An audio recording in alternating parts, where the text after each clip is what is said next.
शांति शांति शांति। ओम पूर्णमदः पूर्णमिदं पूर्णात् पूर्णमुदच्यते पूर्णस्य पूर्णमादाय पूर्णमेवावशिष्यते। ओम शांति शांति शांति।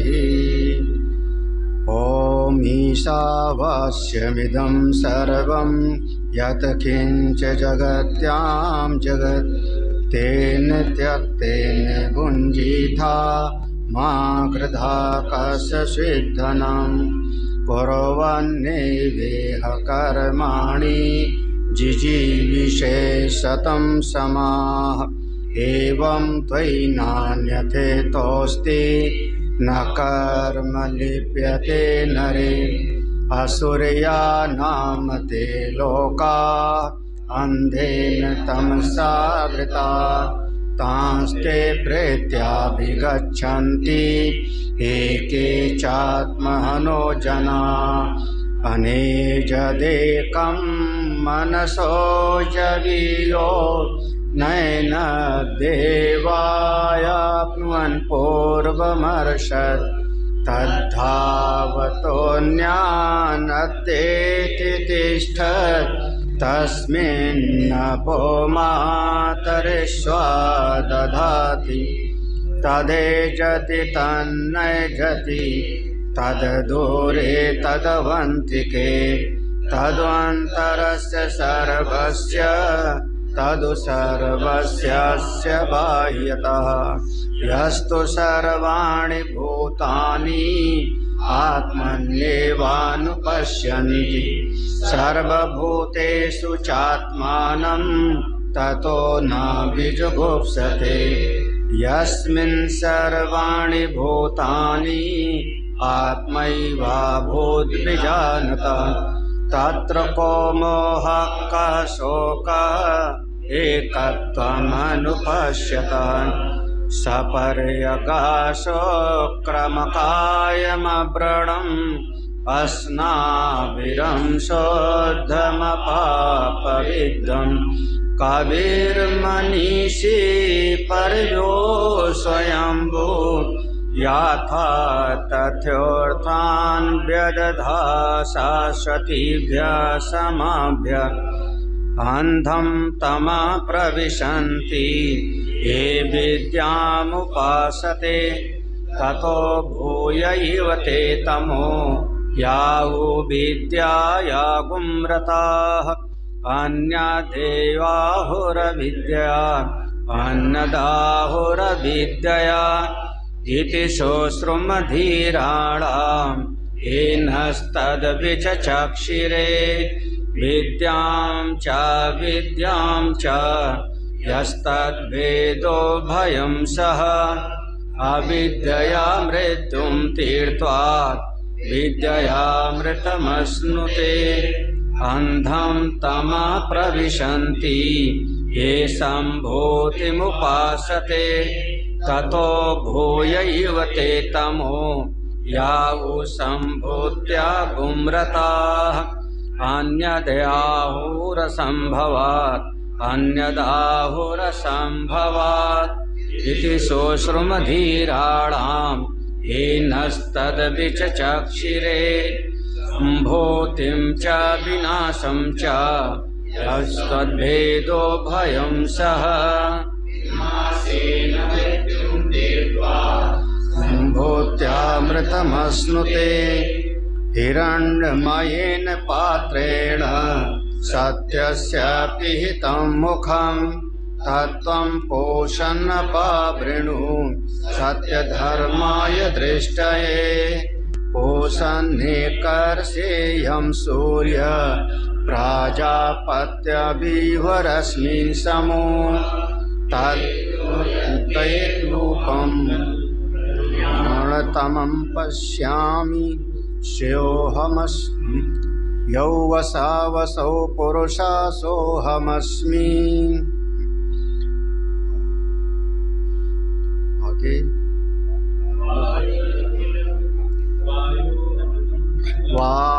तत्सवितुर्वरेण्यं भस्मान्तं शरीरम् ॐ क्रतोस्मर कृतं स्मर क्रतोस्मर कृतं स्मर अग्ने नैषु पथाराये अस्मान् विश्वानि देववयुनानि विद्वान् युयोध्यस्मत् जोराणमेनो भूयिष्ठां ते नमोक्तिं विधेम।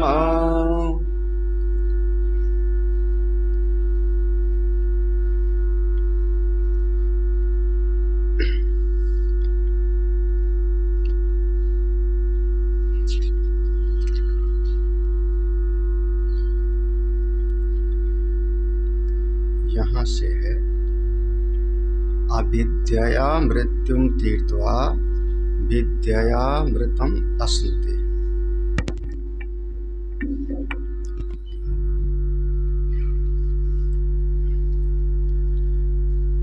अविद्यया मृत्युम तीर्त्वा विद्यया मृतम अश्नुते, ये मंत्र में आ चुका है।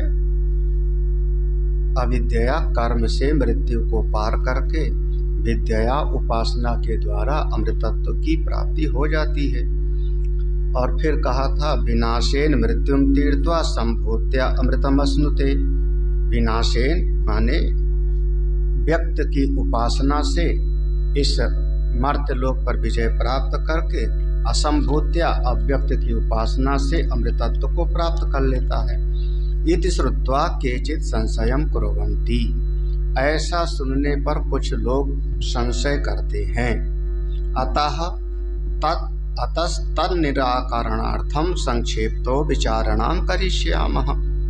इसलिए किसी ने बढ़ाया था क्या? किसने बढ़ाया था? अतः इसलिए तन्निराकरणार्थम, यह जो मन में संशय होता है उसके निराकरण के लिए संक्षेप तो बहुत संक्षेप में हम लोग विचार करने जा रहे हैं। तो प्रश्न पूछा, ऐसी बताओ तत्र तावत किम निमित्तम संशयः इति उच्यते। आप बताइए फिर इस विषय में किम निमित्तः, किस विषय में संशय होता है, किस बात को लेकर के संशय होता है, संशय का जो विषय है वो क्या है, किस बात को लेकर के संदेह पैदा हुआ। तो कहते हैं, अब ये पूर्व पक्षी प्रश्न है, यहाँ से ये पूर्व पक्ष है। विद्या शब्देन मुख्या परमात्म विद्या एव कस्मान् न गृह्यते अमृतत्व च। ये प्रश्न है पूर्व पक्षी का।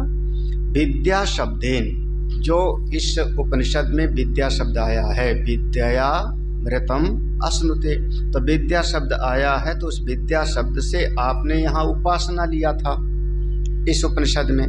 अविद्या से कर्म और विद्या से उपासना लिया था। तो विद्या शब्द के द्वारा मुख्य रूप से परमात्मा विद्या को ही कस्मान् न गृह्यते, ब्रह्म विद्या को ही क्यों नहीं ग्रहण करते। अरे साफ साफ वर्णन है कि अमृतत्वम च विद्या अमृतत्वम अश्नुते, तो ब्रह्म विद्या से ही तो अमृतत्व की प्राप्ति होती है।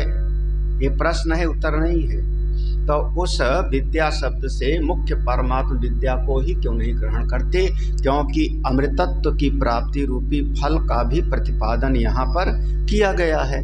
तो हेतु साधन और साध्य दोनों का निरूपण हो गया है। तो विद्या शब्द से भी यहाँ ब्रह्म विद्या को क्यों नहीं ले रहे, उपासना क्यों कह रहे, यही विषय है। तो ये उत्तर देते हैं, ननु उक्ताया परमात्म विद्याया कर्मणश्च विरोधात् समुच्चय अनुपपत्ति। लेकिन एक बात बताओ, हमने तो पहले ही बता दिया था, उक्ताया माने पहले हमने बताया था उस प्रसंग में, आपको याद नहीं है, भूल जाते हो। भगवान भाष्यकार सब याद है। कहते हैं जब ये प्रसंग आया था तुमने बताया था कि परमात्म विद्याया कर्मणश्च, परमात्म विद्या ब्रह्म विद्या का कर्म से घोर विरोध है। वहाँ पर सह समुच्चय अनुपपत्ति, साथ साथ दोनों नहीं हो सकता। और वहाँ उपनिषद में बताया था कि विद्याम चा अविद्याम चा यस तद्वेदो भयम स, तो दोनों के समुच्चय की बात बताई है। इस हेतु से मैं कह रहा हूँ कि वहाँ विद्या शब्द का अर्थ पर ब्रह्म विद्या नहीं है बल्कि उपासना है, क्योंकि समुच्चय कर्म और उपासना में हो सकता है, कर्म और ब्रह्म विद्या में समुच्चय साथ साथ नहीं हो सकता, क्रम समुच्चय होगा। तो ये फिर से ये देखो पूर्व पक्षी है। अब ये प्रश्न है फिर से सत्यम।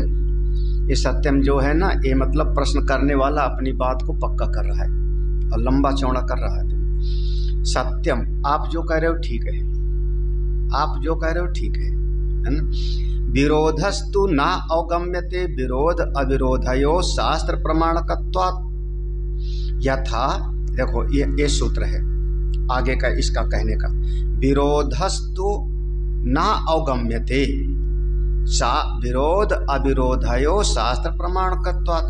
कह रहे हैं देखो बात ये है, विरोधस्तु ना अवगम्यते, यहाँ पर विद्या और अविद्या का तो कोई विरोध समझ में नहीं आ रही हमको बात। तुम जो कह रहे हो कि विद्या और अविद्या का विरोध है तो हमको तो कोई बात समझ में नहीं आ रही। क्यों? क्योंकि विरोध अविरोधयो शास्त्र प्रमाणकत्वात्। भाई किसी का किसी से विरोध है या समुच्चय होगा, इसमें प्रमाण क्या है? श्रुति। श्रुति ही तो प्रमाण है, शास्त्र के द्वारा प्रमाण होता है। और आप अपनी मर्जी से कोई बात कह दो तो वो बात हम स्वीकार थोड़े करेंगे। शास्त्र के अनुसार तो यही है कि विद्या और अविद्या का सा समुच्चय है, यस तद्वेदो उभयम सह। तो शास्त्र के द्वारा ही जो है हम निश्चय करेंगे ना, शास्त्र प्रमाणकत्वात्। इसको ना ही श्रुति सतैरपि घटम पठितुम शक्यते। ये बहुत प्रसिद्ध है हम लोगों के यहाँ परंपरा में कि 100 बार आप कोई बात ऐसा कह दो। देखो न्याय माने युक्ति और श्रुति दोनों होना चाहिए। अगर श्रुति है और युक्ति नहीं है तो भी बात सिद्ध नहीं होगी, और युक्ति है और श्रुति नहीं है तो भी बात पूरी तरह से पक्की ही नहीं। जैसे श्रुति है, कोई बात श्रुति है कि आपने कह दिया कि अमुक चीज ये घट नहीं है बल्कि पट है, ये श्रुति है। तो चाहे एक नहीं 100 मंत्र आप बोल दो, लेकिन आंख से तो हमको घड़ा दिखाई पड़ रहा है ना, तो हम उसको कपड़ा कैसे मान लेंगे? श्रुति 100 श्रुतियां आप कह दो, ना ही श्रुति शतैरपि घटम पठितुम शक्यते। घट है, घड़ा है और 100 आप मंत्र बोल दो तो तब भी हम उसको कपड़ा तो स्वीकार नहीं कर पाएंगे। अच्छा, कोई बात आप युक्ति से, घोर युक्ति से सिद्ध कर दो कि ये शरीर ही सत्य है और श्रुति आपको ना प्राप्त हो, वो भी बात हम स्वीकार नहीं करें। दोनों बातें हैं।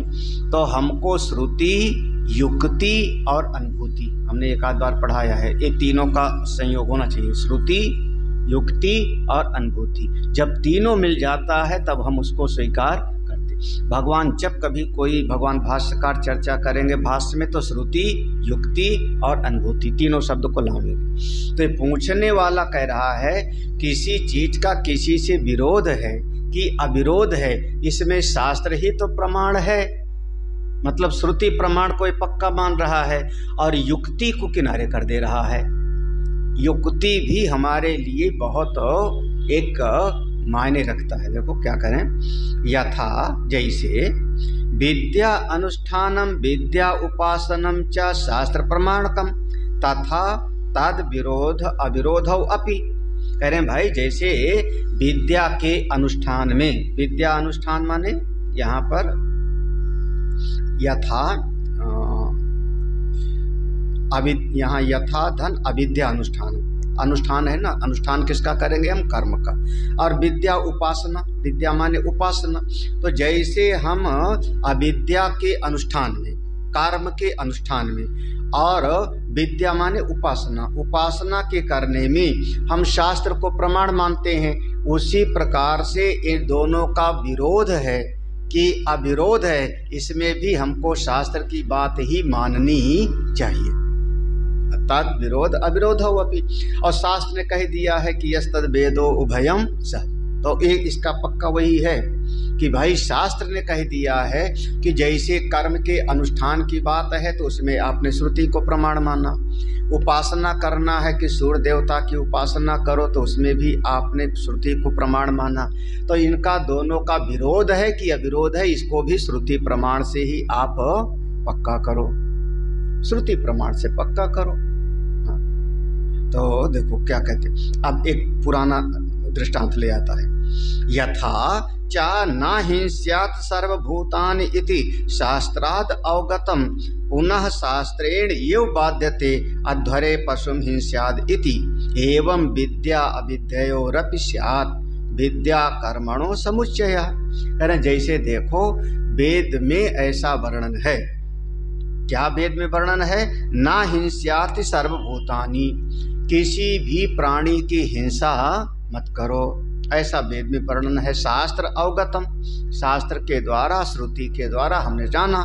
लेकिन एक दूसरी श्रुति है, दूसरी श्रुति है, क्या श्रुति है कि पुनः शास्त्रेण यो बाध्यते, दूसरी श्रुति इसका जाके बाध कर देती है। क्या?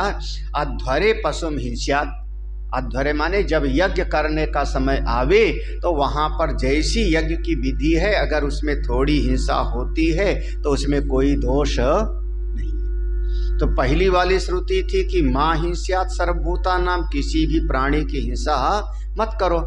लेकिन दूसरी श्रुति आ गई, दूसरा वेद का मंत्र आ गया कि यज्ञ के समय पर हम लोग इसको कहते हैं कि वैद की हिंसा हिंसा ना भवती, तो वहां पर उसको कर सकते हो, बलि चढ़ा सकते हो। तो एक श्रुति का बाध किया किससे?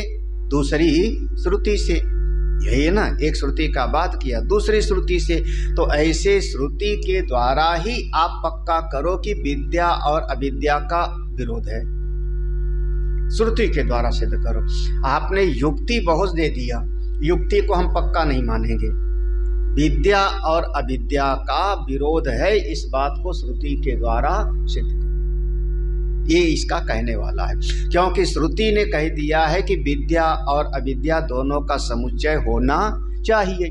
तो जो बात श्रुति ने कह दी है उस बात को पक्का है। और यहाँ पर दो प्रश्न हो रहा है मुख्य रूप से। पहला प्रश्न हो रहा है कि विद्या का अर्थ ब्रह्म विद्या कौन ना ले, क्यों? क्योंकि अमृतत्व रूपी फल की प्राप्ति है। तो एक तो है कि विद्या का अर्थ परमात्मा विद्या ही ग्रहण करना चाहिए। और दूसरा इसका प्रश्न हो रहा है विरोध के बारे में। आपने जो यहाँ कहा क्रम समुच्चय है, साथ साथ नहीं हो सकता, इस बात से हम सहमत नहीं हैं, क्योंकि श्रुति ने कहा है कि दोनों का साथ साथ समुच्चय हो सकता है।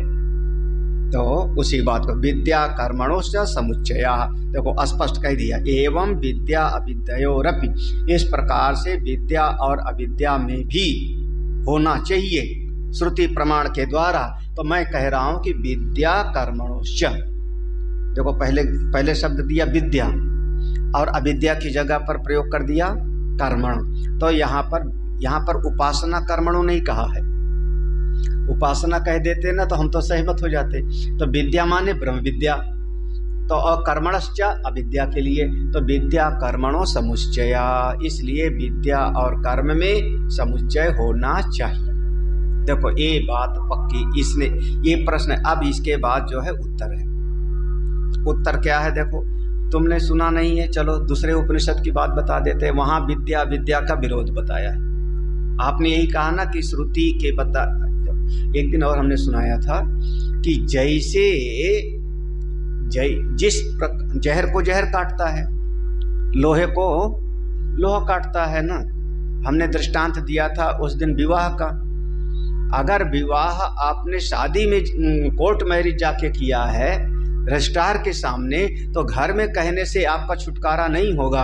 आपको फिर वहाँ पर कोर्ट में जा कर के ही आपको उससे छुटकारा मिलेगा, तलाक लेना पड़ेगा। पुराने समय में 50 लोग मिल के विवाह करते थे तो गांव पंचायत के लोग मिल करके छुटकारा भी हो जाता था। पुराने समय में ऐसा हो जाता था, अभी भी ऐसा गांव देहात में हो जाता है। गांव देहात में आपस में समझौता से छुटकारा हो जाता है। तब सरकार ने एक नया नियम लाया कि भले आपका विवाह विधि किसी से हुआ हो, विवाह के बाद भी रजिस्ट्रेशन कराना जरूरी है। एक नया नियम आ गया है कि विवाह के बाद कोर्ट में आपको रजिस्टर्ड कराना जरूरी। ये नियम किसी जमाने में अफ्रीका में लागू किया था, अफ्रीका में, साउथ अफ्रीका में लागू किया था, जब उस समय महात्मा गांधी वहाँ पर वकील थे, मोहनदास करमचंद गांधी करके वकील थे। ये नियम वहाँ बनाया था, तो इस नियम का भारतीयों ने खूब विरोध किया था। गांधी जी वहीं से आगे बढ़े थे। उन्होंने आते घर पे कहा कि आज के बाद तुम कस्तूरबा हो, अब तुम हमारी पत्नी नहीं हो कानूनन, तुम हमारी कानूनन पत्नी नहीं हो, क्योंकि कोर्ट ने ऐसा नया कानून निकाला है। तो उसका विरोध किया था वहाँ पर। उसके बाद अपने यहाँ पर भी ये नियम लागू हो गया। तो तरीका ये है कि जिस प्रकार से बंधन होता है, छूटने का उपाय भी उसी प्रकार से होगा।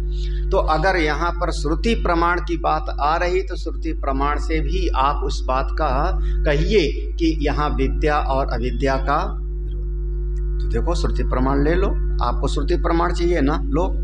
क्या है? दूर में ते विपरीति विसूचि अविद्याया च विद्येति ज्ञाता इति श्रुते है। अब इससे स्पष्ट और कौन सी श्रुति होगी, बताओ बेटा। अभी उत्तर दे रहे हैं भगवान भास्कर। कठोपनिषद में ये मंत्र लिखा है कि दूरम एते, ये दोनों मार्ग बिल्कुल दूर दूर हैं, और साथ में दूर ही दूर नहीं, एक दूसरे को बिल्कुल सह नहीं सकते। विसूची माने एक दूसरे से बिल्कुल विरोध है। किसका? एक मार्ग का नाम है अविद्या और दूसरे मार्ग का नाम है विद्या। देखो अब इससे ज्यादा अब हो गया ना। जैसे उसने कहा था कि जैसे ये बताया कि किसी की हिंसा ना करो, श्रुति में है, तो श्रुति ने ही जाकर के उसको कह दिया कि यज्ञ में कर सकते हो, निषेध कर, उसका समाधान कर दिया। तो उसी प्रकार से एक श्रुति में आपने यहाँ कह दिया कि दोनों का समुच्चय का है कि विद्याम च अविद्याम च यस्तद्वेदो उभयम सह। तो इसी बात को देखो दूसरी श्रुति ने कह दिया है कि विद्या और विद्या दोनों मार्ग बिल्कुल अलग अलग हैं, एक दूसरे का विरोध है। कट गई बात ना, अब तुम्हारी बात कट गई। देखो अब फिर पूछने वाले ने फिर से बीच में लगाया, फिर से बीच में लगाया। विद्याम च अविद्याम च इति वचनात् अविरोध इति चेत। भाई देखो वहां पर जो बात तुमने कही थी, वहां पर जो बात कही थी, वहां अविद्या और विद्या की बात कही थी, ये बात सही है।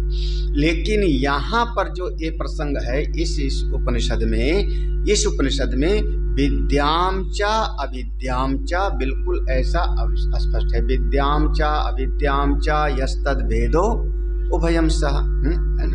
तो ये दोनों बात बिल्कुल अस्पष्ट है। तो वचनात् अविरोध इति चेत, इस दोनों वचनों में, इन दोनों वचनों में कोई विरोध नहीं। यहाँ पर तो कहना चाह रहा है कि नहीं, यहाँ पर भाई हो सकता है।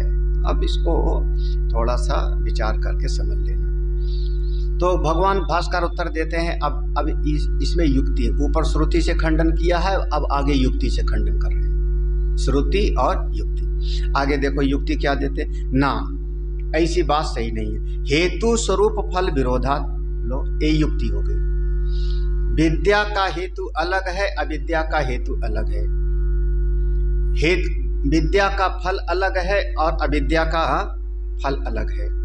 विद्या का स्वरूप अलग है और अविद्या का स्वरूप अलग है। तीनों का अलग अलग स्वरूप होने के कारण दोनों में समुच्चय नहीं हो सकता। देखो हेतु, स्वरूप, फल, ये तीन दृष्टि से विरोध दिखाई पड़ता है। अब यहाँ श्रुति नहीं, अब इसमें श्रुति नहीं दे रहे हैं, इसमें क्या दे रहे हैं? युक्ति।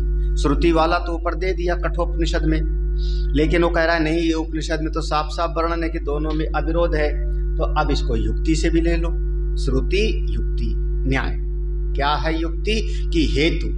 अब ऐसे देखो किस में विरोध है? विरोध किस में? ब्रह्म विद्या में। जो तुम विद्या को परमात्म विद्या कह रहे हो, तो ब्रह्म विद्या में और कर्म में विरोध है। उपासना मान लो तो हमारा कोई उससे झगड़ा नहीं। तो ब्रह्म विद्या का हेतु साधन चतुष्टय संपन्न है, जिज्ञासा है, मुमुक्षा है, और अविद्या का हेतु कामना है। ये देखो हेतु में अंतर हो गया ना। कर्म के मार्ग में कर्म हेतु कामः स्यात्, ये याद रखना है।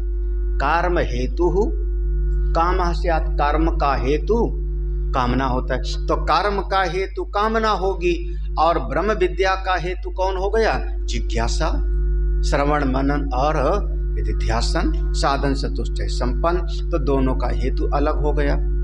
स्वरूप देखो दोनों का स्वरूप, ये जो कर्म के स्वरूप में है, कर्म का स्वरूप, इसमें क्रिया कारक आदि रहेगा। इसका स्वरूप है कर्ता ने कर्म को करण, एक इसमें क्रिया कारक रहेगा, ये इसका कर्म का स्वरूप है। और ब्रह्म विद्या में ये इसका जो क्रिया कारक है, इसका उपमर्दन हो जाता है। कर्ता का निषेध हो जाएगा, तुम कर्ता नहीं हो, कर्म भी झूठा है, सबका सब क्रिया कारक का उपमर्दन शब्द प्रयोग किया है, पहले पढ़ा है, याद है तो। उपमर्दन माने निषेध हो जाएगा, स्वरूप में विरोध है। तीसरा दे रहे फल का, कर्म का फल है कर्मणा पितृलोको, उपासना करेगा तो विद्या देवलोको, ये उसका फल है। और ब्रह्म विद्या का फल है कि उसका कहीं पर आना और जाना नहीं होता।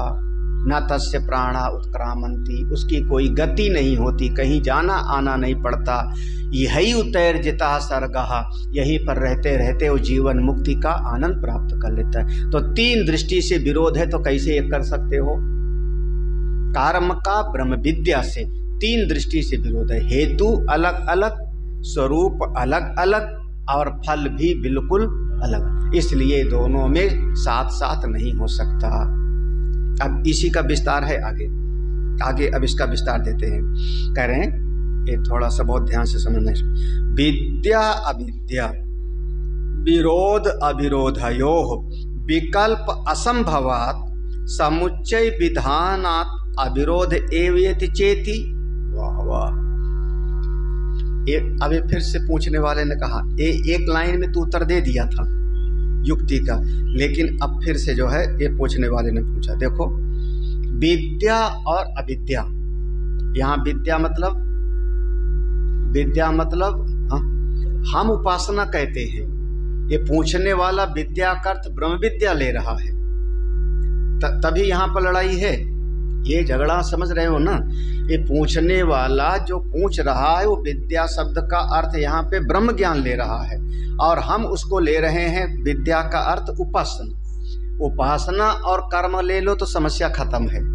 तो कह रहा है विद्या और अविद्या, ये दो बातें जो हैं, विरोध अविरोधयो, इन दोनों में विरोध है कि अविरोध है, विकल्प असंभवात्, इसमें कोई विकल्प संभव नहीं, इसमें कोई विकल्प संभव नहीं है। इसलिए समुच्चय विधानात्, और समुच्चय का श्रुति ने विधान किया है, इसलिए भाई ब्रह्म विद्या का विद्या से कोई विरोध नहीं हो सकता, दोनों में सामंजस्य हो सकता है। कुछ नहीं समझ आया ना? कुछ नहीं समझ आया ना? देखो दो बातें हैं। एक तो कह रहा है कि यहाँ विद्या माने ब्रह्म विद्या, ये पक्का है इस पर। उसका कहना है कि ब्रह्म विद्या से अमृतत्व का फल मिलेगा, विद्यामृत अस्मृति। तो विद्या माने ब्रह्म विद्या और अविद्या माने कर्म। ये बात ये पूछने वाला इस पर पक्का है, इस पर अडिग है। तो वो कह रहा है कि ये जो ब्रह्म विद्या है और ये कर्म का क्षेत्र है, ये दोनों का विरोध है कि अविरोध है, इसमें विकल्प तो कोई संभावना नहीं। विकल्प ऐसा कहते हैं, विकल्प माने जैसे यहाँ से आपको गंगा स्नान करने के लिए जाना है, तो लक्ष्य हो गया कि गंगा स्नान करना है, आप कैसे जाते हो इसमें विकल्प हो गया। कैसे जाते हो इसमें विकल्प है। क्या विकल्प है? चाहे आप साइकिल से जाओ, चाहे आप टेम्पो से जाओ, चाहे आप पैदल जाओ, तो इसको क्या हो गया कि आप वहां तक जाने में आपके सामने विकल्प। उसमें आपकी स्वतंत्रता है, पुरुष तंत्र हो। लेकिन गंगा स्नान करना है तो आपको डुबकी लगाना पड़ेगा, इसमें कोई विकल्प है क्या? हा? कपड़े उतार के डुबकी लगाएं कि कपड़े पहन के डुबकी लगाएं, इसमें विकल्प है। देखो, गंगा स्नान करना है तो कपड़े उतार के नहाएं या कपड़े है ना पहने लगाएं, बिल्कुल किनारे डुबकी लगाएं या भीतर जाग के डुबकी लगाएं, ये पुरुष तंत्र हो गया। इसमें विकल्प है। आप बच्चे को डांटोगे, गहराई में मत जाओ, इसमें विकल्प है। लेकिन गंगा स्नान करना है तो उसमें कोई विकल्प नहीं है कि आपको डुबकी लगाना। क्या हुआ, लोटे से नहाने की बात कर रहे हैं? तो ऐसी समझ। अच्छा, भूख की शांति करनी है, भूख की शांति करनी है तो विकल्प इसमें है कि कौन सी चीज खाते हो, इसमें विकल्प है। चाहे तो आप शरबत पी लो, चाहे तो आप रोटी खा लो, चाहे तो आप हलवा पूड़ी खा लो, ये विकल्प है ना। चाहे तो फल ही खा लो, लेकिन भूख शांत करनी है तो हमको मुंह से खाना पड़ेगा, इसमें कोई विकल्प बताओ? मुंह ना चलाओ या भूख शांत हो जाए, कोई विकल्प है? क्या हुआ? तो इसको कहते हैं, जिस चीज में हमको चुनाव करने की छूट होती है वहां पर उसको हम कहते हैं विकल्प है, और जहां चुनाव की छूट नहीं होती वहां पर विकल्प की संभावना नहीं। थोड़ा सूत्र ऐसा है। तो वो पूछने वाला कह रहा है, पूछने वाला कितना बुद्धिमान है, वो कह रहा है विद्या और अविद्या का ये विरोध है कि अविरोध है, इसमें कोई विकल्प नहीं हो सकता, पुरुष तंत्र नहीं है, विकल्प नहीं हो सकता, पक्का है। एक ही चीज पक्की है, एक ही चीज पक्की है, और उस जो चीज पक्की है उसको श्रुति ने पहले कह दिया है, विद्याम च अविद्याम च यस्तद्भेद भयम सा अविद्या मृत्युम तीर्थवा विद्या अमृत, एक ही चीज संभव है, तो विकल्प है ही नहीं भाई यहाँ पर। देखो क्या बढ़िया बात, इसका प्रश्न तो समझ में आ गया ना, प्रश्न समझ में आ गया ना। तो देखो, इसलिए विकल्प असंभवात असमुच्चय विधानात, समुच्चय का विधान किया है, इसलिए अविरोधे वेति, इसलिए ब्रह्म विद्या का कर्म से कोई विरोध नहीं, दोनों साथ साथ। ये पूछने वाला कह रहा है, पूछने वाला कह रहा है, प्रश्न करने वाला कह रहा है, हम कहते हैं ना, ठीक नहीं। सहसंभव अनुपपत्ति, सहसंभव साथ साथ दोनों हो नहीं सकता। अनुपपत्ति माने युक्ति पूर्वक नहीं है, उपपत्ति सही नहीं है, उपपत्ति माने युक्ति, लॉजिक, तर्क, तर्क युक्त नहीं है। ये पहले भी कहा था, हेतु की दृष्टि से, स्वरूप की दृष्टि से और फल की, तीन दृष्टि से हम कह रहे हैं कि दोनों एक साथ हो नहीं सकता, एक साथ नहीं हो सकता। तो हमने पहले कहा था श्रुति और युक्ति, तब युक्ति देखो। तो पूछने वाला फिर देखो ये कह दिया ना, उत्तर दे दिया कि साथ साथ नहीं हो सकता, ये बात बिल्कुल स्पष्ट है, युक्ति से साथ साथ संभव नहीं हो सकता।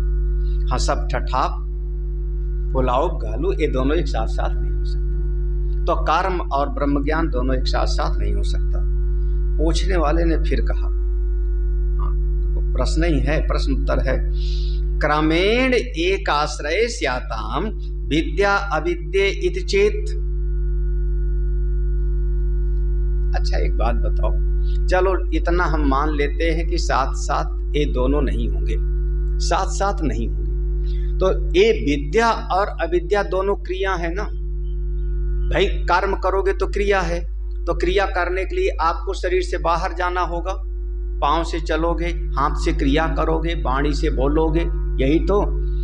और आपको ज्ञान भी प्राप्त करना होगा तो शास्त्र लेकर के पढ़ोगे, मंत्र का जाप करोगे, यही तो आप करोगे। गुरु जी की सेवा करने जाओगे तो क्रिया होगी। तो ये दोनों ये जो है कर्म और विद्या, ये दोनों बाहर तो एक क्रिया होगी, लेकिन असल में दोनों एक ही के द्वारा तो होगा ना। दोनों का आश्रय कौन होगा? एक ही तो है, दोनों का आश्रय। हम ही तो कर्म भी करते हैं और हम ही ज्ञान भी प्राप्त। अब ऐसे देख लो, 1 घंटा हमने सत्संग सुन लिया, 2 घंटा हम काम कर लें, हो गया समुच्चय। क्या बात है, आप तो विरोधी वाले की बात मान लिए। हाँ ठीक है, विरोधी वाले की बात। वो कह रहा है क्रमेण एक आश्रय से आता हूं। भाई एक ही व्यक्ति एक ही आश्रय में रहने वाला थोड़ी देर के लिए उपनिषद पढ़ लेगा और थोड़ी देर के लिए कर्म कर लेगा, ऐसा चलेगा? क्यों नहीं चलेगा? यही तो करते हैं जिंदगी भर लोग। क्रमेण एक आश्रय से आता हूं, विद्या अविद्या, ये विद्या और अविद्या दोनों एक ही व्यक्ति का आश्रय लेके रहती है, एक ही व्यक्ति में है। वो दोनों कैसे? वो थोड़ी देर जो है ध्यान कर लेता है और उसके बाद भिक्षा मांगने के लिए चला जाता है, कर्म कर लेता है, ऐसा समझ लो। और ऐसा मत समझना ये कई दिन रोज करता है, दिन भर में 100 बार करेगा वो। थोड़ी देर के लिए उपनिषद पढ़ लिया तो ब्रह्म विद्या में, और उसके बाद थोड़ा सा जो है कोई न कोई बातचीत कर लिया तो वो किसमें गया? कर्म करने। तो एक क्रम से देखो, क्रमेण एक आश्रय से आता। अगर एक ही आश्रय में एक ही पुरुष के अंतर्गत हम दोनों को क्रम से माने तो आप क्या कह रहे थे? कर्म समुच्चय को आप भी मान रहे हो, लेकिन कर्म समुच्चय में आप क्या कर रहे हो कि कर्म के द्वारा अंतःकरण की शुद्धि हो जाए और फिर उसके बाद ब्रह्म विद्या में प्रवेश करें। आप ऐसा मान रहे हो। हम कह रहे हैं कि थोड़ा थोड़ा ज्ञान भी प्राप्त करे और थोड़ा थोड़ा कर्म भी करता रहे। क्या बढ़िया बात पूछी है। लगभग हमारे सत्संग के ग्रुप में सारा सत्संगी समाज इसी में है। काम करते रहो, नाम जपते रहो। क्या हो गया? ये वाली बात है। काम करते रहो, नाम जपते रहो। हम थोड़ा भगवान का ध्यान भी कर लेते हैं और थोड़ा दुनियादारी को भी निभा लेते हैं। तो दोनों एक ही आश्रय में तो है। मैं ही तो करता हूँ। जब मैं साधना शिविर में आ गया तब पूरा मैं तो सिद्ध हो जाता हूँ उस समय पर, है ना। क्या बढ़िया, साधना शिविर में आए तो पूरा सिद्ध हो गए, ब्रह्म विद्या प्राप्त कर लिया। और ब्रह्म विद्या प्राप्त करने के बाद फिर अब चलते हैं थोड़ा सा कुछ न कुछ कर्म कर लेते, क्योंकि आश्रय कौन हुआ? ये तो एक ही आश्रय में दोनों रहने वाली हैं। तो क्रम से अगर हम मान ले तो भगवान भाष्यकार कहते हैं भैया, अच्छा एक बार आपको ज्ञान हो गया कि आकाश का कोई रंग नहीं है, आकाश का कोई रंग नहीं है, एक बार बोध हो गया, उसके बाद दोबारा कभी आकाश में नीलेपन की सत्यता का भ्रम होगा क्या? हाँ, नीलापन दिखाई पड़ रहा है, रोज दिखाई पड़ रहा है, लेकिन ये नीलापन सत्य है, ये बुद्धि पैदा होगी कभी? इसी बात को आगे समझें। एक बार रस्सी पर सांप था, देखा था, और आपने ज्ञान के द्वारा सर्प का बाध हो गया, सर्प गायब हो गया। अब उसके बाद कभी दोबारा भी आपको ये लगेगा कि नहीं शायद सर्प सही होगा, शायद सर्प सही हो। अगर एक बार प्रकाश में आपने सर्प को देखा, सर्प गायब, केवल रस्सी थी, रस्सी का बोध हो गया, तो दोबारा अगर आप फिर से देखते हो तो पुनः वही सर्प की अनुभूति आपको नहीं होगी। जो चीज ज्ञान से बाधित हो जाती है वो दोबारा कभी भी आ नहीं सकती। तो अगर आप कहते हो कि थोड़ा कर्म भी कर लेंगे, थोड़ा ज्ञान भी प्राप्त कर लेंगे, तो ये वाला ज्ञान परोक्ष ज्ञान होगा, बौद्धिक ज्ञान होगा, उसको हम अभी पूरी तरह से ब्रह्म विद्या नहीं कहते। मुंडक श्रुति में कहा परा विद्या और अपरा विद्या। अपरा विद्या होगी अथ परा यया तद अक्षरम अधिगम्यते, ऐसा कहा था ना। तो वो परा विद्या जिससे अक्षर तत्व का बोध होता है, वो विद्या से तो नहीं हो सकता, अपरा विद्या में हो सकता है, अपरा विद्या में बात हो सकती है। चलो देखो, इसी बात को आगे समझा रहे ना। वो जो क्रम से कहा थोड़ा थोड़ा वाला, तो कहते ना क्रमेण एक आश्रय से आता विद्या विद्या चेत, तो कहते ना विद्या उत्पत्तौ अविद्याया ही अस्तत्वात् तद आश्रय अविद्या अनुपत्ति। विद्या उत्पत्तो, जब ज्ञान की उत्पत्ति हो गई, प्रकाश हो गया, तो अविद्याया ही अस्तित्वात्, तो अज्ञान का नाश हो गया। अस्तित्वात् माने जैसे सूर्यास्त हो गया, अज्ञान तो मिट गया। विद्या उत्पन्न हो गई तो अज्ञान नष्ट हो गया। तो उसी आश्रय में, तद आश्रय, कोई दूसरा बैठा है सामने तो उसको अज्ञान होगा, उसी अंतःकरण में फिर से अविद्या आ जावे, इसकी कोई युक्ति नहीं, फिर से नहीं होगा। अगर कोई सिर में चोट ना मारे, बुद्धि ठीक ठाक रहे, तो आप भूल के दिखाओ का खा गैस कैसे लिखा जाता है। बोलो, कहीं पर भी बोर्ड लिखा होगा, हिंदी में लिखा होगा, तो आप चाहो भी कि ना पढ़ में आवे, लेकिन फिर भी आपको पढ़ने में आ जाए। उस अक्षर का अगर चोट नहीं लगी, बेहोश नहीं हो गया, पगला नहीं गए, तो धतूरा खा के और धतूरा खा के पगला गए लगभग, तब भी वो भूलता नहीं, वो जो पढ़ा लिखा है वो नहीं भूलता। पागल भी अपनी माँ को पहचानता है, बाप को पहचानता है।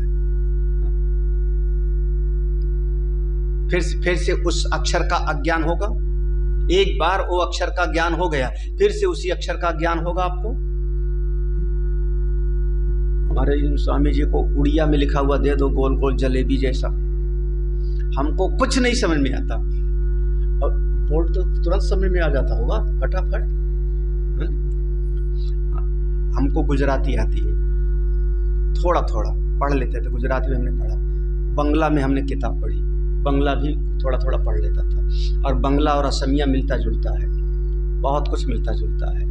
तो अब बोल नहीं पाते अलग बात है, लेकिन दूसरा कोई गांव करना भाषा बोले तो, शहरी भाषा बोले तो समझ भी लेते।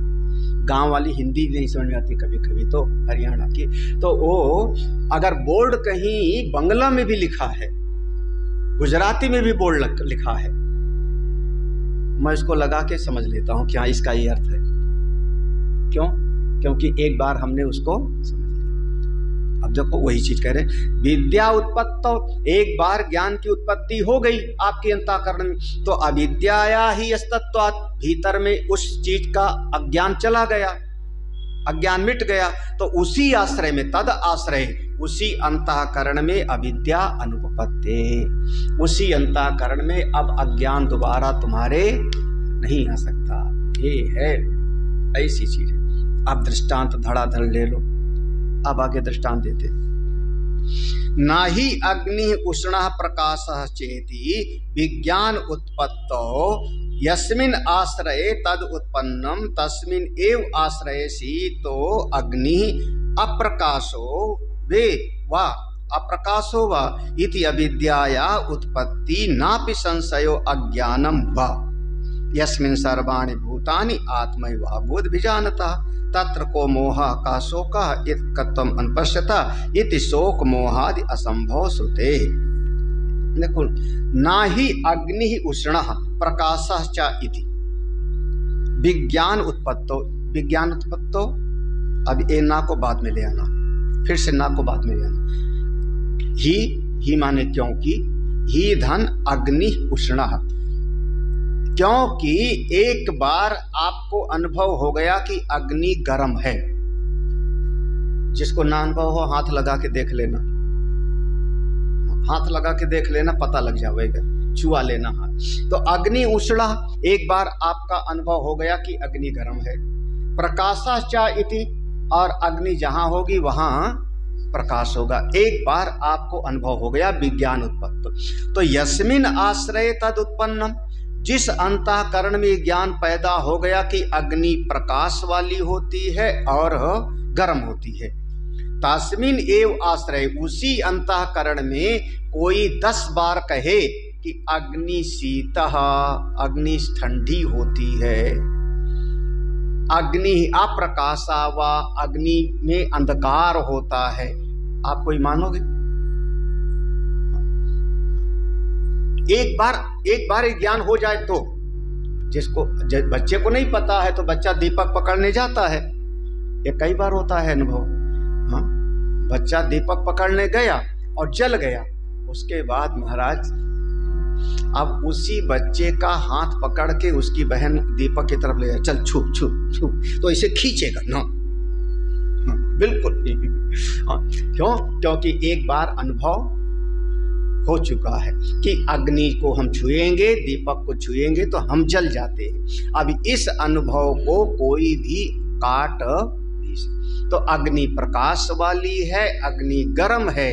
जिस अंतःकरण में ज्ञान हुआ उसी अंतःकरण में दोबारा भी नहीं हो सकता कि अग्नि ठंडी होती है।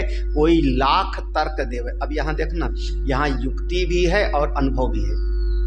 युक्ति थी, श्रुति थी, दूर मेते विपरीते विसूच, ये दोनों का सा समुच्चय नहीं हो सकता। ये श्रुति थी। युक्ति थी, हेतु स्वरूप और फल के द्वारा देखो तो दोनों में भेद है, सा समुच्चय नहीं हो सकता। हेतु था, अनुभूति को यहाँ पे ला के रख दिया। श्रुति, युक्ति और अनुभूति। ये अनुभूति है कि जैसे अग्नि का अनुभव हो जाता है तो उसी अंतःकरण में दोबारा ये बात नहीं आवेगी, दोबारा ये बात नहीं आवेगी। देखो उसी बात को करें तो अग्नि अप्रकाशावा इति अविद्या उत्पत्ति नापि संशयः।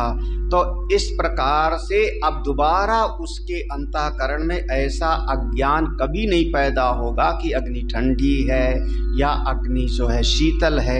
ऐसे ही संशय आदि जिसका चला गया, देखो संशय आदि जिसका चला गया, संशयो अज्ञानम, संशय अज्ञान जिसका सबका सब मिट गया, चला गया, तो क्या हो गया? उसने अपनी आत्मा में आत्मा को जान। यस्मिन सर्वाणि भूतानि, जिस तत्व में, जिस आत्मा में उसने अपनी आत्मा को जान लिया और सारा जगत आत्ममय है ऐसा जान लिया, फिर उसके जीवन में का मोहा, कहाँ मोह और कहाँ सुख। क्यों?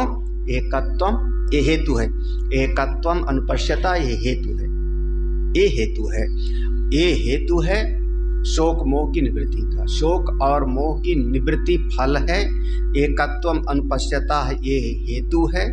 और सर्वाणि भूतानि आत्मा एव अबोध विजानता, ये साधन है, ये उपाय है। इस प्रकार से जिसने अनुभव कर लिया उसके जीवन में अब कभी शोक मोह हो ही नहीं सकता। जब देखो अविद्या असंभवात् तद उपादानस्य कर्मणो अपि अनुपत्तिम अवोचाम। बताओ, जब अज्ञान ही नहीं रहेगा, अविद्या ही मिट गई, अविद्या असंभवात्, तो अविद्या से, देखो अविद्या मिट गई तो अविद्या जिसका उपादान है, तद उपादान से, अविद्या जिसका उपादान है, किसका? कर्म का। अविद्या से होगी कर्म, कर्म से, अविद्या से होगी कामना, कामना से होगा कर्म। तो जिसका उपादान है अविद्या, जो अविद्या मिट गई, अब मिट्टी नहीं है घड़ा बनाओ, मिट्टी नहीं घड़ा बना के दिखाओ, कैसे बनाओगे? स्वर्ण नहीं है आभूषण बना के दिखाओ, कैसे बनाओगे? एक श्लोक है हम लोगों के यहाँ, बहुत बढ़िया श्लोक है वो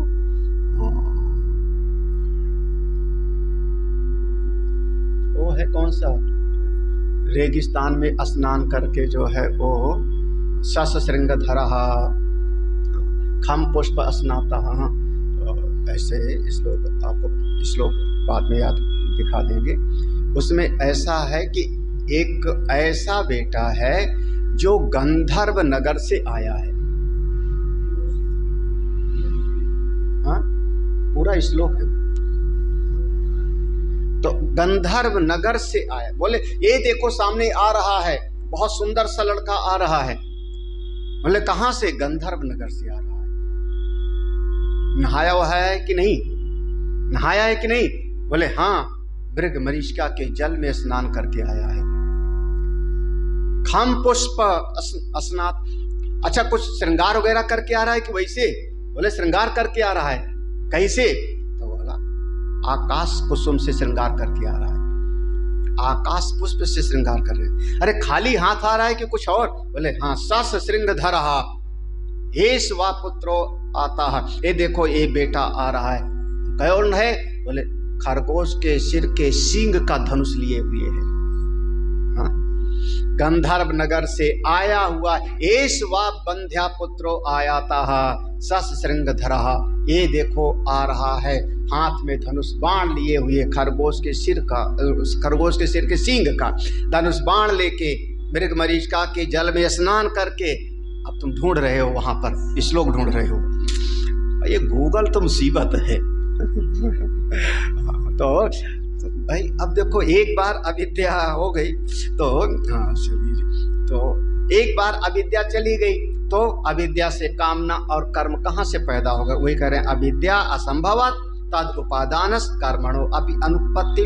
जब अविद्या ही नहीं रही, अज्ञान रहा ही रहा, तो कामना नहीं तो कर्म नहीं। तो इसलिए कर्म का ब्रह्म विद्या के साथ साथ समुच्चय। तो ये जो तुम कह रहे थे ना कि जिससे तुम लोग बहुत से हिलाए थे ना कि हाँ 1 घंटा उपनिषद भी पढ़ लेते हैं और 1 घंटा थोड़ा बहुत संसार का काम भी कर लेते हैं, तो दोनों बात है एक ही। बहुत अच्छा लगा था ना वो बात, तो बात बहुत अच्छी लगी थी ना। हाँ वो बात बहुत अच्छी लगी थी। अरे क्योंकि हम उसी धरातल पे जी रहे हैं ना, तो वो बात बहुत अच्छी लगी थी। उसका मतलब ये है कि अभी तक अंतःकरण में वो ब्रह्म ज्ञान वाली विद्या नहीं उत्पन्न हुई है, बल्कि कार्य कैसे करना है वो वाली विद्या उत्पन्न हुई थी। कर्म विषयक ज्ञान था, उपासना विषयक ज्ञान था, तो उसको हम आकर के पढ़ लेते हैं, हाँ ऐसे है। लेकिन अभी ब्रह्म ज्ञान की अखंडाकार वृत्ति की मैं ब्रह्म हूँ, ये वृत्ति उत्पन्न नहीं हुई थी। उसका कर्म के साथ कोई संभावना है नहीं समुच्चय का। अंतिम शब्द कह देते हैं। अच्छा, जो तुमने कहा था वहां पर एक बात कहा था ना, विद्यामृतम अस्मृति, तो देखो साफ साफ वर्णन है, अमृतम अस्मृति इति आपेक्षिकम अमृतम। ये जो वहां मंत्र में था विद्यामृतम अस्मृते, तो अमृतम अस्मृते ये लिखा ना। अस्मृते माने प्राप्त करता है, उसका भोग करता है, उसकी प्राप्ति हो जाती है, तो अमृत की प्राप्ति हो जाती है। ऐसा कहने का मतलब हुआ आपेक्षिकम अमृतम, सापेक्ष अमृत। जैसे सापेक्ष इसको कहते हैं, अगर जो 100 मच्छर लोग अगर अपना शास्त्र लिखेंगे तो कहेंगे मनुष्य अमर है। मच्छर अगर ग्रंथ लिखे एक दूसरे के कान में भुन भुन बोलेगा तो क्या कहेगा? क्योंकि मच्छर की उम्र 7 दिन होती है। वो 7 ही दिन में पैदा हुए, बड़े हुए, उनकी बाल बच्चे हो गए और 7 ही दिन में वो कट गए। तो वो 7 दिन हुए, तो वो अगर लिखेंगे तो कहेंगे आदमी की उम्र, तो आदमी तो अमर है भैया, हमारी न जाने कितनी पीढ़ी पैदा हुई मर गई, यही ना। कुत्ते की भी आयु 20 साल मानी जाती है। कुत्ता बिल्ली वगैरह भी ये सब 12 साल, 12 कोई जी गया तो 20 साल, नहीं तो 12 में निपट जाते हैं सब। अब जैसे हम मनुष्यों के भी आयु 100 साल हम लोग मानते हैं, लेकिन ज़्यादातर 60-70 में जो है 70-80 में निपट रहे हैं। तो ऐसे जो है, तो अब देखो, अब वो कुत्ता अगर बोलेगा, अपने कुत्ता अपने बच्चों को समझाएगा, भूं भूं सुन सुन, मनुष्य अमर है। यही करेगा ना, तो सापेक्षिक है ना। अच्छा, हम मनुष्य लोग क्या कहेंगे? देवता लोग हमसे ज्यादा दिन तक रहने वाले, कल्पांत, चिरंजीवी, ऐसे तो कहते, तो इसे कहते हैं सापेक्षिक। आपेक्षिक मतलब विद्या शब्देन, अब स्पष्ट समझना, बिल्कुल निष्पत्ति है। विद्या शब्देन परमात्म विद्या ग्रहणे हिरण्यमयेन इत्यादिना द्वार्ग मार्गादि याचनम अनुपपन्नम स्यात्। देखो, तुमने कहा था विद्या शब्द से परमात्म विद्या को ले लो, ब्रह्म विद्या को ले लो। फल बताया था कि अमृतत्व की प्राप्ति होगी। तो अगर विद्या शब्द से परमात्म विद्या को हम ग्रहण कर लेंगे, देखो विद्या शब्देन परमात्म विद्या ग्रहण, विद्या शब्द से अगर ब्रह्म विद्या का ग्रहण कर लोगे तो ब्रह्म विद्या से तो कहीं आना जाना नहीं होता। और इसी उपनिषद में फिर वो मांगा क्या है? हिरण्यमयेन इत्यादि ना, हिरण्यमयेन पात्रेण सत्यस्य तत्त्वम अग्ने नये सुपथारायण। तो मार्ग की याचना किया है ना, मतलब जाना होगा हमको। ब्रह्म ज्ञान में कहीं जाना हो थोड़े होता है, ये सभी श्रुतियां कहती हैं। तो द्वार्ग मार्गादि याचनम अनुपन्नम, ये जो द्वार मांगा है कि हमको इस उत्तरायण के मार्ग से ले चलिए, प्रकाशमय उस पात्र को हटा करके, ये बात अगर विद्या ले लोगे तो ये श्रुति का अर्थ फिर आप समझा नहीं। कौन मार्ग की याचना करेगा? उपासना वाला। इसीलिए विद्या का अर्थ उपासना और अमृत का अर्थ हुआ सापेक्षिक अमृत, हिरण्यगर्भ आदि का लोक। तस्मात् इसलिए उपासनया समुच्चयो न परमात्म विज्ञानेन इति यथा अस्माभिः व्याख्याता एव मंत्राणाम अर्थ इति उपरम्यते। करे तस्मात् इसलिए उपासनया समुच्चय, कर्म का उपासना के साथ समुच्चय हो जाता है। न परमात्म विज्ञानेन, ब्रह्म विद्या के साथ कर्म का समुच्चय नहीं हो सकता। श्रुति विरुद्ध है, दूर में ते विपरीत, श्रुति विरुद्ध है। इस और युक्ति हेतु स्वरूप फल विरोधात्, और अनुभूति दृष्टांत दिया था अग्नि का। एक बार विद्या अगर नष्ट हो गई तो उसी अंतःकरण में दोबारा अविद्या नहीं आ सकती, जैसे अनुभव हो गया। तो श्रुत्या युक्त्या अनुभूत्या तीनों तरीके से इस बात को हमने सिद्ध कर दिया। यथा अस्माभिः व्याख्याता, जैसे हमने व्याख्यान किया है यही सही है। ब्रह्म विद्या अर्थ नहीं है, वहाँ विद्या का अर्थ उपासना ही सही है, क्योंकि ब्रह्म विद्या के द्वारा फिर उसका कहीं आना और जाना नहीं होता। जिसने ज्ञान प्राप्त कर लिया वो माम उपेत्य पुनर्जन्म दुःखालयम अशाश्वतम नाप्नुवन्ति महात्माना, तो वो प्राप्त नहीं करता। एव मंत्राणाम, यही इन मंत्रों का अर्थ है। इति उपरम्यते, भैया हमको जितना समझाना था हमने समझा दिया, बहुत हो गया, अब मैं विश्राम। जैसे महात्मा लोग जब प्रवचन करते हैं ना, उनको कहा गया 5 मिनट का समय है, तो 5 मिनट में 10 मिनट भी बोल सकते हो, कोई वैसा नहीं। अंत में कहते अब हम अपनी वाणी को विश्राम देते हैं। ये पक्का हो गया हम लोगों की, अब हम अपनी वाणी को विराम देते हैं, विश्राम देते हैं, है ना। और जबकि जो है विश्राम नहीं मिलता, माइक पर विश्राम है। माइक दूसरे के पास चला गया और फिर हम दूसरे से बात करेंगे थोड़ा बहुत, है ना। तो वाणी को कहाँ पूरा विराम हुआ। लेकिन हम लोगों का एक चलन में है कि हम अपनी वाणी को, तो उपरम्यते, अब मैं उपराम लेता हूँ, अब आगे कुछ नहीं कहूँगा, जो हमको समझाना था वो हमने समझा दिया। इस विषय में विश्राम है। बाकी इसके बाद फिर केनोपनिषद आएगा, कठोपनिषद आएगा। ओम पूर्णमदः पूर्णमिदं पूर्णात् पूर्णमुदच्यते पूर्णस्य पूर्णमादाय पूर्णमेवावशिष्यते। ओम शांति शांति शांति। हरि ओम श्री गुरुभ्यो नमः। हरि ओम। आज वैसे अष्टमी